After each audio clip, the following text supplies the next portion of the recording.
कुछ वक्त बाद बाहर आते ही क्लेन एलिशा से रेगिलिया छीन लेता है और कहता है कि जब उसे उसकी जरूरत पड़ेगी तो वो उसे वापस कर देगा। तभी वहां पर नेल आती है जो कि जाने की सारी तैयारियां कर चुकी थी। वही एलिशा ये देखकर हैरान थी कि वो इतना वजन कैसे उठा पा रही है और उसे लगता है कि क्लेन ने उसकी बॉडी पार्ट्स को किसी ताकतवर बंदे से रिप्लेस कर दिया है। वही एलिशा को अब एक तलवार की जरूरत थी तो नेल उसे बताती है कि ब्रोको के डेस्क के नीचे बहुत सारी तलवारें पड़ी है। ये सुनकर वो बहुत खुश हो जाती है और क्लेन से वहां जाकर तलवार लेने की परमिशन मांगती है और परमिशन मिलते ही तलवार को लेने चली जाती है। अंदर उसे कुछ आर्मर, पैसे और तलवार मिल जाती है। वही दूसरी तरफ क्लेन के ऊपर एक बंदा हमला कर देता है और जब वो उस तलवार को ट्राई कर रही थी तभी क्लेन उड़ता हुआ वहां पहुंच जाता है और क्लेन रियलाइज करता है कि जितना उसने सोचा था ये शरीर तो उससे भी ज्यादा कमजोर निकला। लेकिन इससे पहले कि वो उसे और कुछ बताता वहां पर गार्ड पहुंच जाता है। तभी अचानक से वो एलिशिया के ऊपर हमला कर देता है पर वो उसे डॉज कर लेती है। लेकिन उसका अटैक नहीं रुकता, वो हवा से ही उसके ऊपर लगातार हमला करता ही जाता है और एलिशा बड़ी मुश्किल से उसके अटैक को रोक पा रही, जिसके बाद पीछे हटके वो एलिशा के ऊपर हवा से अटैक कर देता है, जिसकी वजह से वो घर से बाहर उड़ते हुए जाते हैं और वो बंदा उनके पीछे बाहर आ जाता है। वो बोला तुम काफी ज्यादा ताकतवर हो और मेरा काम सिर्फ उस लड़के से है, तो अगर तुम चली जाती हो तो मैं तुम्हें कुछ भी नहीं करूंगा। पर एलिशा ऐसा कुछ नहीं कर सकती थी और वो अपने दिमाग को क्लियर करके उसके ऊपर अटैक करने जाती है। लेकिन एन वक्त पर क्लेन उसे रोक देता है और क्योंकि वो उसके ऑर्डर्स रिफ्यूज नहीं कर सकती थी उसकी बॉडी अपने आप ही वहां पर रुक जाती है। लेकिन उसका दिमाग अभी भी लड़ाई वाले मोड में था तो क्लेन उसे मुक्का मारकर होश में ले आता है और बताता है कि अगर उसने उसे रोका ना होता तो गार्ड की लात ने उसके शरीर के टुकड़े टुकड़े कर दिए होते। और उसे बताता है कि इस आदमी ने उन पर हमला एक गलत फहमी की वजह से किया है। गार्ड यहाँ पर ब्रोको को ढूंढते हुए आया है क्योंकि उसे पता लगा था कि यहाँ पर कोई इंसान ट्रोल को कंट्रोल कर रहा है और उसे नेल से बिल्कुल ट्रोल जैसी खुशबू आ रही है। तो उसे लगा कि क्लेन ही वो बंदा है जिसके बारे में उसे इन्फॉर्मेशन मिली थी। ये सुनकर उसे सारी बातें समझ में आ जाती है और वो नेल को यहाँ से दूर भेज देता है, जिसके बाद वो एलिशा को बताता है कि वो असल में एक डार्क बीस्ट है और एक इल्यूजन से उसने अपना शेप ह्यूमन जैसा किया है। और जहाँ तक उसे पता है कि सिर्फ एक ही डार्क बीस्ट है जो कि इस लेवल का इल्यूजन मैजिक परफॉर्म कर सकती है, वो है लॉर्ड ऑफ द वेस्ट। लेकिन उसकी क्लेविटेस के साथ बिल्कुल नहीं बनती तो वो उसके पछड़ों में नहीं पड़ना चाहता। गार्क उससे पूछता है कि वो है कौन और वो इतना सब कुछ कैसे जानता है। क्लेन उसे बताता है कि वो क्लेविटेस का एक सर्वेंट है, जिसके बाद गार्क भी अपने असली फॉर्म में आ जाता है और बताता है कि जैसे क्लेविटेस ह्यूमंस को खत्म करना चाहता है वैसे ही जाथियर भी इसके बारे में सोच रही है और वो जाथियर का सर्वेंट है। जिसके बाद वो क्लेन से कहता है कि वो भी अपने डार्क बीस्ट होने का सबूत दे, तो वो अपनी एक पूंछ को रिवील कर देता है। वही इतने सारी इंफॉर्मेशन की वजह से एलिशिया का दिमाग फटने लगा था। एक मिनट, क्लेविटेस के अलावा और भी डार्क बीस्ट है जो कि ह्यूमंस का रूप ले सकते हैं और उनकी तरह बात कर सकते हैं, तो हम हीरोज आखिर इससे क्यों लड़ने गए थे। एलिशिया के दिमाग का सूप बनता हुआ क्लेन नोटिस कर लेता है और उसे बताता है कि ज्यादा डार्क बीस्ट नहीं है जो कि ह्यूमन फॉर्म ले सकते हैं या फिर उनकी लैंग्वेज बोल सकते हैं, तो इसे इतना सोचने की जरूरत नहीं है। और उसे बताता है जाथियर के अलावा ह्यूमंस के बारे में ज्यादा डार्क बीस्ट नहीं सोचते क्योंकि उनके हिसाब से वो बहुत कमजोर है और उनकी भाषा बोलना भी उनके लिए बेइज्जती की बात है। जिसके बाद गार्क उससे पूछता है कि वो एक हीरो के साथ क्या कर रहा है क्योंकि वो तो उनके दुश्मन है। क्लेन बोला ये एक ह्यूमन तो है पर अभी मेरे कंट्रोल में है और इसके जरिए मैं ह्यूमंस के बारे में जान रहा हूँ और बाकी दो ह्यूमंस का भी यही काम है। और अब तुम बताओ जाथियर ह्यूमंस को मारने के बारे में क्यों सोच रही है, उसे तो बस उन्हें देखना पसंद है। गार्क बताता है कि कुछ दिन पहले डार्क बीस्ट के बच्चे चोरी हो गए और वहाँ पर उसे एक पोशन मिला, तो जाथियर ने इन्वेस्टिगेशन करने के लिए ह्यूमंस की दुनिया में भेज दिया और अगर ये सच निकला कि ह्यूमंस डार्क बीस्ट के बच्चे चुरा रहे हैं तो वो खुद सभी ह्यूमंस को खत्म कर देगी। थोड़ी देर सोचने के बाद क्लेन को लगता है कि डार्क बीस्ट की किडनैपिंग और इन बैंडिट्स के बीच में कुछ लेना देना है, क्योंकि रात को काम ने उसे बताया था कि जो भी बच्चा यहाँ पर पैदा होता है उनके टैलेंट की वजह से कुछ लोग उससे खरीद लेते हैं और ब्रोको लूना के साथ भी यही करना चाहता था। क्लेन को लगता है कि डार्क बीस्ट की किडनैपिंग और ह्यूमंस बच्चों को खरीदना ये किसी तरह मिला हुआ है और जिस टैलेंट को ये लोग ढूंढ रहे हैं वो शायद मैजिक है। एलिशा को लगता है कि ये काम विजार्ड्स का है जो कि वॉर में मैजिक को टूल्स की तरह यूज करते हैं। विजार्ड्स ने कुछ सालों में लड़ने का तरीका ही बदल दिया है और अब कौन सी साइड वॉर जीतेगी ये इस पर डिपेंड करता है कि किसके पास ज्यादा पावरफुल विजार्ड्स है। और जिसने वॉर में सबसे पहले विजार्ड्स का यूज किया था वो है जनरल ट्रेल, जिसे ड्रैगन स्लेयर के नाम से भी जाना जाता है और ये वही आदमी है जिसने एलिशा के फादर की जान ली थी। दूसरी तरफ जनरल ट्रेल के आदमी 50,000 सोल्जर्स के साथ हाइडन के रून्स की तरफ जा रही है ताकि वो उसे कैप्चर कर सके और एस्लिन की आर्मी उन्हें रोक रही है और उनके पास सिर्फ 6,000 सोल्जर्स है और ना के बराबर विजार्ड और रीइंफोर्समेंट को आने में भी कम से कम 3 दिन लगेंगे। लेकिन उनके कमांडर के पास एक प्लान था। हाइडन का वेस्ट का गेट छोटा है और ईस्ट में बड़ा, तो अगर वो वेस्ट के गेट से अंदर जाते हैं तो उन्हें उनकी आर्मी से लड़ने का मौका मिल जाएगा, लेकिन इसके लिए उन्हें हाइडन की आर्मी की मदद चाहिए होगी। उनके हालत के बारे में उसने पहले ही लेटर भेज दिया है पर अंदर के सोल्जर से अभी तक कोई जवाब नहीं आया। एक सोल्जर बोला, क्या ये बात सच है? क्लेवेटस ने हाइडन की रॉयल फैमिली पर अटैक कर दिया है। अगर ट्रेल यहाँ पर आया है तो ये बात सच्ची होगी। वो जरूर जरूर हाइडन के रॉयल फोर्स को ढूंढने आया है। अगर वो फोर्स ट्रेल के हाथ में लग गया तो हमारे मैजिक वेपन्स भी खत्म हो जाएंगे, और वो फोर्स एक बहुत पुराना मैजिक आइटम है, और जो भी मैजिक के ऊपर रिसर्च करता है वो उसे पाना चाहता है। तभी उन लोगों को खबर मिलती है कि हाइडन का ईस्ट गेट खुल चुका है, और उसे खोलने वाला एक विजार्ड है जिसका नाम मे है, जो कि ट्रेल के सबसे पावरफुल विजार्ड में से एक है। वो ट्रेल को बताता है कि यहाँ पर सच में हमला किया था, और उन्होंने पूरी रॉयल फैमिली के मारे जाने का कंफर्म कर लिया है, और सिर्फ एक को छोड़कर 6 महीने का रॉयल प्रिंस, लेकिन उसके बारे में कुछ भी पता नहीं लग रहा। वही कुछ बैंडिट से उसे खबर मिली है कि उनके पास एक छोटा बच्चा है, और उसका डिस्क्रिप्शन बिल्कुल क्राउन प्रिंस जैसा है, और ट्रेल उससे कहता है कि वो अपनी पूरी ताकत लगा दे, बस किसी तरह उस बच्चे को उसके पास लेकर आए। दूसरी तरफ क्लेन और बाकी सब एक टाउन के पास में रुके हुए हैं, जहाँ पर नेल सभी के लिए कॉफी बनाती है, और जब क्लेन उसे पीता है वो उसे बहुत अच्छा लगता है। इसके बाद नेल उस बंदे के बारे में पूछती है, क्योंकि जब वो वापस आई थी वो अचानक से गायब हो गया। विजार्ड्स और मैजिक के बारे में इंफॉर्मेशन मिलने के बाद गार्क रिपोर्ट देने के लिए चला गया है, तो वो शायद ही उनसे मिलने वाला है, पर क्लेन उससे कहता है कि अगर वो उनसे मिला तो वो उन पर अटैक नहीं करेगा। तभी एलिशिया टाउन से पूछताछ करके वापस आ जाती है। वो उसे बताती है कि हाइडन की सिचुएशन बहुत खराब है। किंग के मरने के बाद बोरैट ने उनके ऊपर अटैक कर दिया है। एस्लिन ने भी उन्हें रोकने की कोशिश की, पर वो फेल हो गए, लेकिन क्लेन को समझ नहीं आता कि एस्लिन हाइडन को क्यों बचा रहा है। एलिशा बताती है कि एस्लिन और बोरैट किंगडम काफी समय से आपस में जंग लड़ रहे हैं, और एस्लिन उनसे मैजिक में पीछे है, इसलिए वो नहीं चाहती कि बोरैट के हाथ वो फोर्स लगे जिससे हाइडन की रॉयल फैमिली वेपन बनाया करती थी, और हाइडन में कोई विजार्ड नहीं है जो कि उस फोर्स को ऑपरेट कर सके, क्योंकि किंग ने वहां पर मैजिक को बैन कर दिया था। तभी नेल एलिशा को कॉफी देती है, जो कि उसे बहुत ही अच्छी लगती है, क्योंकि इस दुनिया में कॉफी बहुत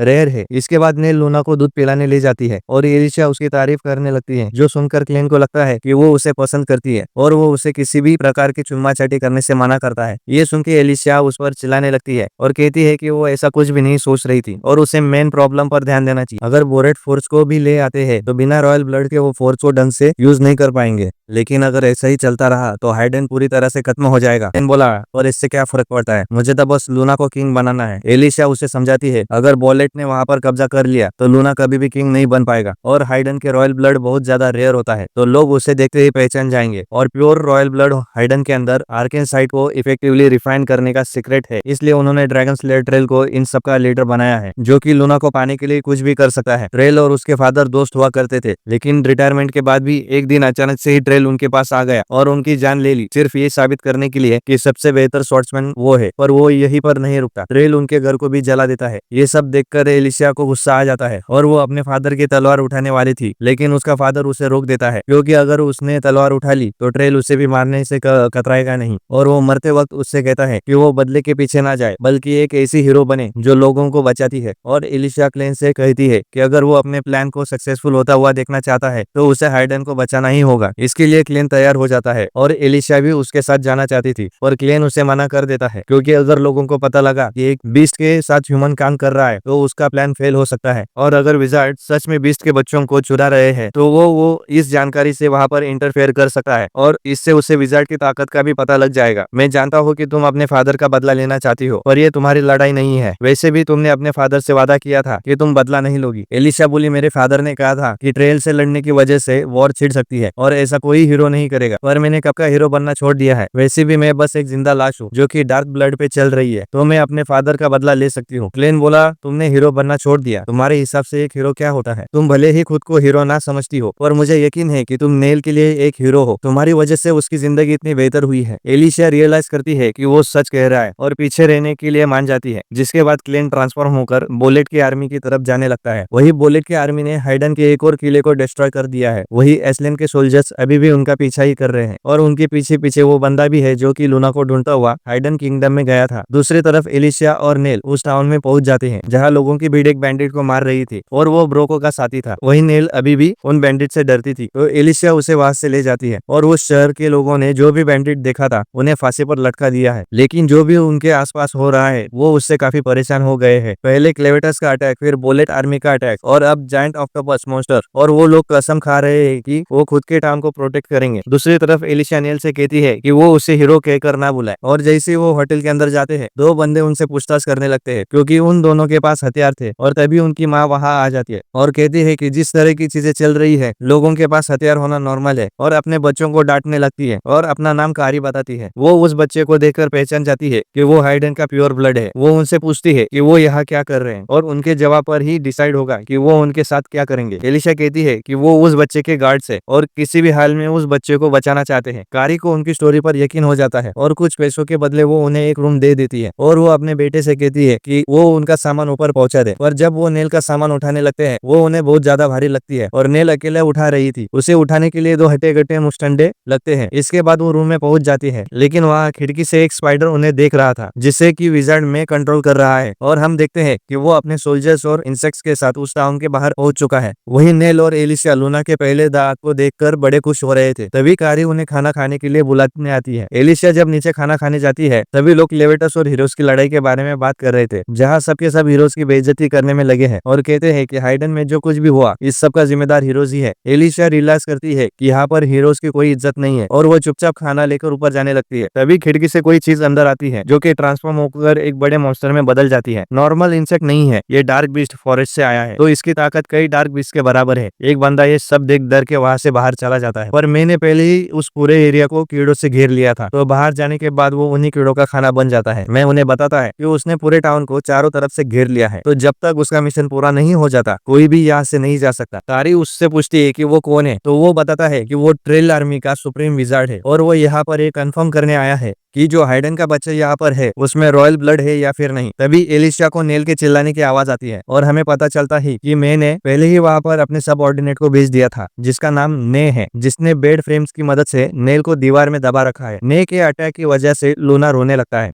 वही नेल कंफ्यूज हो रखी थी कि वो सेकंड फ्लोर पर पहुंच कैसे गई। ने उससे बताती है कि वो बुलेट आर्मी की एक पावरफुल विजार्ड है, और आयरन से बनी किसी भी चीज को वो रिपेल या अट्रैक्ट कर सकती है, और इसी तरह वो एक्स को रिपेल करके वहां पर पहुंच गई। इसके बाद ने लूना को एक मेडिसिन खिलाने लगती है। इसकी वजह से अगर किसी के पास मैजिक टैलेंट होता है, तो उसकी आंखों का कलर चेंज हो जाता है, लेकिन अगर कलर चेंज नहीं होता, तो इसकी वजह से वो मर सकता है। वो जबरदस्ती लूना को उसे खिलाने लगती है, और नेल उसे रोकने के लिए चिल्ला रही थी, और उसकी आवाज सुनकर एलिशा उसकी तरफ जाने लगती है, लेकिन तभी मैं इंसेक्ट उसके ऊपर अटैक कर देता है। वो ये देखकर हैरान था कि हाइडन के बच्चे के साथ एक फीमेल शॉर्ट्समैन भी थी, पर इससे उसे कोई फर्क नहीं पड़ता था। वो बस उसे मारना चाहता है। वही लूना अभी तक उस मेडिसिन को नहीं खा रहा था, और नेल अपनी पूरी ताकत लगाकर वहां से निकलने की कोशिश कर रही थी। नेल उससे कहती है कि इन सब का कोई फायदा नहीं है, क्योंकि वो अपनी पावर से बुलेट्स को भी रोक सकती है, और जिस बेड फ्रेम से उसने दबा रखा है, उसे हटाने के लिए तो दो बुल्स की भी ताकत लगेगी। लेकिन तभी नेल को गुस्सा आ जाता है, और वो बेड फ्रेम को धक्का दे देती है, जिससे वो सीधा घर के बाहर चला जाता है। दूसरी तरफ एलिशा भी उस अटैक से बच चुकी थी, और वो इंसेक्ट को लात मारकर नीचे गिरा देती है। ये देखकर मैं समझ जाता है कि आखिर एलिशा है कौन। वहां पहुंचने पर एलिशा देखती है कि उसने ने को हरा दिया था, और किसी तरह नेल ने दो बेड फ्रेम को नीचे भी फेंक दिया है। एलिशा उसे बताती है कि ये सब लोग लूना के पीछे है, तो जब तक क्लेन वापस नहीं आ जाता, इन्हें इनसे बचना होगा। लेकिन तभी उनके सामने बहुत सारे बग्स आ जाते हैं, और एलिशा नेल से कहती है कि वो उस पर भरोसा रखे और नीचे कूद जाए। और जैसे ही वो दोनों नीचे कूदते हैं, एलिशा सभी बग्स को काट देती है। तभी ने को होश आ जाता है, और वो एक्स को उनकी तरफ फेंकती है, लेकिन वहां पर बग्स इतने सारे थे कि वो उन्हीं को लग जाती है, और वो रियलाइज करती है कि इतने सारे बग्स के बीच में उसकी पावर कोई काम नहीं आएगी, तो उसे इसके बारे में मे को बताना होगा। वही वो इस चीज से अभी तक हैरान थी कि उसने बेड फ्रेम्स को इतनी दूर कैसे फेंक दिया। वही बाहर वो दोनों देखते हैं कि बग्स उनका पीछा नहीं कर रहे थे, यानी उन सबको सिर्फ फोटो को घेरने का ऑर्डर मिला है। उन्हें लगता है कि जंगल में जाकर वो सभी बग्स से बच जाएंगे, पर जैसे ही वो जंगल में जाते हैं, वहां पर और भी ज्यादा बग्स है। एलिशा बार बार अपनी तकनीक को यूज नहीं कर सकती थी, तो वो इन सभी बग्स को नहीं मार पाएगी, इसलिए नेल के साथ वो ऐसी जगह ढूंढने लगती है जहां वो बग्स अंदर ना घुस पाए। दूसरी तरफ ने मे को बताती है कि वो दोनों यहाँ से बचकर भाग चुके हैं, और वो मेडिसिन को भी टेस्ट नहीं कर पाए। मैं बोला, लगता है हमने उन्हें कुछ ज्यादा ही अंडर एस्टिमेट कर दिया। वो पीले बाल वाली एक लड़की हीरो है। जब जनरल ट्रेल ने उसके फादर के साथ लड़ाई की थी, मैं वहीं पर था। एक हीरो आम बच्चे के साथ ट्रैवल क्यों करेगा? यानी हम बिल्कुल सही बच्चे को ढूंढ रहे हैं, और अब हमें टेस्ट करने की भी कोई जरूरत नहीं है। और उन सबको टॉर्चर करने का ख्याल से वो कुछ ज्यादा ही खुश हो रहा था। इसके बाद वो टाउन के सिटीजन्स को एक जगह पर इकट्ठा करता है। बुलेट की आर्मी ने हमें यहाँ पर इकट्ठा क्यों किया है? तुम्हें लगता है कि तुम कुछ कीड़ों से हमें डरा दोगे? हम सबके पास हथियार है, अगर तुम लड़ना चाहते हो तो आगे बढ़ो, और उससे पहले ये बताओ कि तुम इस कंट्री में क्या कर रहे हो। मैं उनसे कहता है कि वो उनकी कंट्री में जबरदस्ती नहीं घुसे है, बल्कि उन्हें डार्क बीस्ट किंग से बचाने आए हैं। वो पहले ही एक बार हमला कर चुका है, और अगर उसने दोबारा हमला किया तो उससे वो लोग खुद को नहीं बचा पाएंगे। टाउन वाले उससे पूछते हैं कि वो खुद तो यहाँ पर इतने सारे बग्स को लेकर आया है, ऊपर से उन्होंने उसके एक साथी को भी मार दिया। पर मैं कहता है कि वो बस एक एक्सीडेंट था। वो यहाँ पर कुछ क्रिमिनल्स को ढूंढते हुए आए हैं, जिनमें से एक लड़की उन 13 हीरोज में से एक है, जिसकी वजह से हाइडन का ये हाल हुआ है। और वो उन सभी को उनके साथ काम करने को कहता है ताकि वो एलिशा को पकड़ सके। दूसरी तरफ बुलेट की आर्मी एक रिवर के पार जा रही थी, और ट्रेल को पता लग जाता है कि वहाँ पर पहले से ही एस्लिन की आर्मी मौजूद है, और वो उन्हें बाहर आने को कहता है। तभी एस्लिन आर्मी का कमांडर रोड उसके ऊपर अटैक कर देता है और उस नदी को पूरी तरह से जमा देता है। इसकी वजह से सभी सोल्जर्स के पैर जम जाते हैं, और वो एस्लिन की आर्मी बुलेट की आर्मी पर भारी पड़ने लगती है, जबकि उनके नंबर्स बहुत ज्यादा कम है। वही रोड को देखकर ट्रेल पहचान जाता है कि वो हीरो रॉयस का डिसेंडेंट है, और उनके हाथ में जो वेपन है उसका नाम फ्रॉस्ट फ्लावर है, जिसकी मदद से हीरो रॉयस ने एक बार डार्क बीस्ट की सभी आर्मी को हरा दिया था। ट्रेल बोला, तुम अभी भी इसकी ताकत को पूरी तरह से मास्टर नहीं कर पाए हो, इसलिए तुमने जगह जगह विजार्ड्स खड़े किए थे, जिन्होंने इस नदी का तापमान कम कर दिया, और तभी तुम इसे जमा पाए। रोड ट्रेल के ऊपर अटैक कर देता है, लेकिन ट्रेल आसानी से उसके अटैक को ब्लॉक कर देता है। इसके बाद रोड अगले अटैक से उसके घोड़े को पूरी तरह से जमा देता है, जिसकी वजह से उसे नीचे उतर कर रोड से लड़ना पड़ता है। दोनों की टक्कर बिल्कुल बराबरी की लग रही थी, लेकिन तभी ट्रेल अपनी तलवार की पावर्स को एक्टिवेट करता है, जिसकी वजह से वहां पर एक ड्रैगन का पंजा आ जाता है, और इसकी मदद से वो रोड को घायल कर देता है। अपने कमांडर को नीचे गिरा हुआ देखकर एस्लिन की आर्मी